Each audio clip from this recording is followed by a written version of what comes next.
오늘은 상해 코로나 사태에 대하여 이야기해 보겠습니다. 상해는 어제 4월 8일 22,000명의 코로나 환자가 발생했는데요. 우선 영상을 하나 보시죠. 干嘛？你做志愿者是做好事，你这种人没有良心。 이 영상은 상해 한 아파트 단지 내에서 매일 자원봉사자들이 그날 먹을 음식을 각 가정으로 배달해 주는데, 이날 자원봉사자가 평소보다 목소리를 크게 해서 놀란 거주 주민이 자원봉사자에게 화를 내는 영상입니다. 자원봉사자도 힘겹게 일을 하고 있는데 그런 노고를 받아줄 수 없을 정도로 현재 상해 주민들의 신경이 날카로워져 있습니다. 저는 현재 상해에서 수천 킬로 떨어진 사천성 청두에 거주하고 있는데 이미 여기까지 그 영향이 미치고 있습니다. 사람들은 평소 쓰지도 않던 마스크를 쓰고 다니고 있고, 단계적으로 대중이용시설은 정부의 지시에 따라 문을 닫고 있는 상황입니다. 전 세계는 지금 코로나에 대해 두 방향으로 대응을 하고 있는데, 우선 한국 등 서방 국가의 위드 코로나 정책과 그 반대인 중국의 제로 코로나 정책입니다.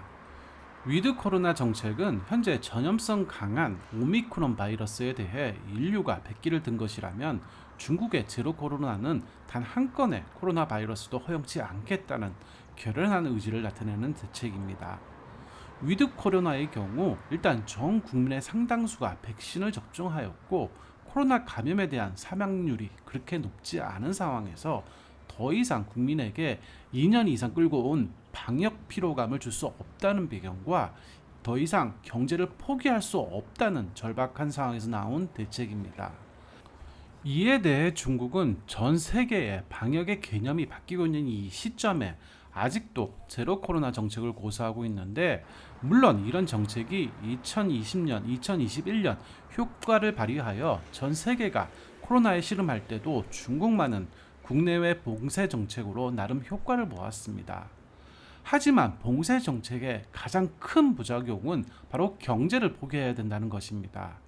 한국의 방역 정책인 사회적 거리두기, 영업시간 제한, 방역 패스 등의 대책만으로도 국가 경제에 많은 영향을 미쳤는데, 중국식 제로 코로나 정책의 경우 도시 전체를 적게는 몇 주에서 많게는 몇 달을 봉쇄시켜버리는 정책입니다.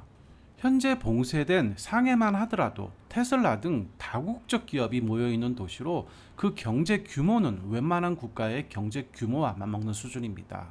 그런 도시를 봉쇄시켰다는 것은 경제를 잠시 포기했다는 것인데, 전문가들의 예측에 의하면 상해 등 대도시를 봉쇄시킬 경우 중국의 GDP는 매월 460억 불이 감소할 것이라 예상하고 있습니다.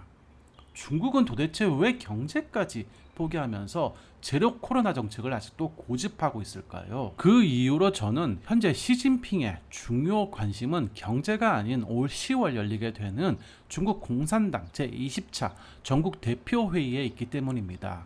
즉 올 10월 20차 회의 전까지 제로 코로나 정책을 유지할 것이고, 20차 대회를 통하여 순조롭게 연임에 성공한 후 정책의 변화 등을 가져올 것으로 저는 예상하는데, 이는 올 20차 대회를 통하여 시진핑의 연임 여부와 여타 6인의 정치국 상무위원들의 거취가 결정되기 때문입니다.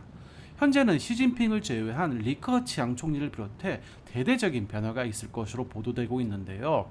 중국은 한국처럼 대선이라고 하는 국민투표가 아닌 공산당 당 대회를 통해 지도부를 교체하고, 교체 전까지는 떨어지는 낙엽도 조심해야 됩니다.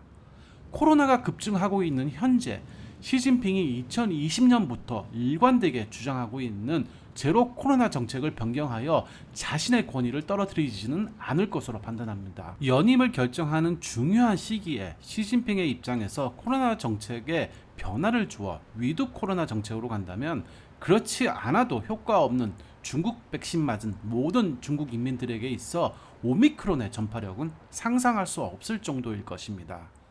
그런 상황에서 과연 시진핑의 연임을 장담할 수 있게 될까요? 따라서 현재 중국이 취하고 있는 제로 코로나 정책은 올 10월 중국 공산당 20차 전국 대표회의까지는 유효한 정책으로, 설사 경제적 손실이 있더라도 시진핑으로서는 불가피한 선택일 수밖에 없을 것으로 판단됩니다. 오늘도 시청해 주셔서 감사합니다.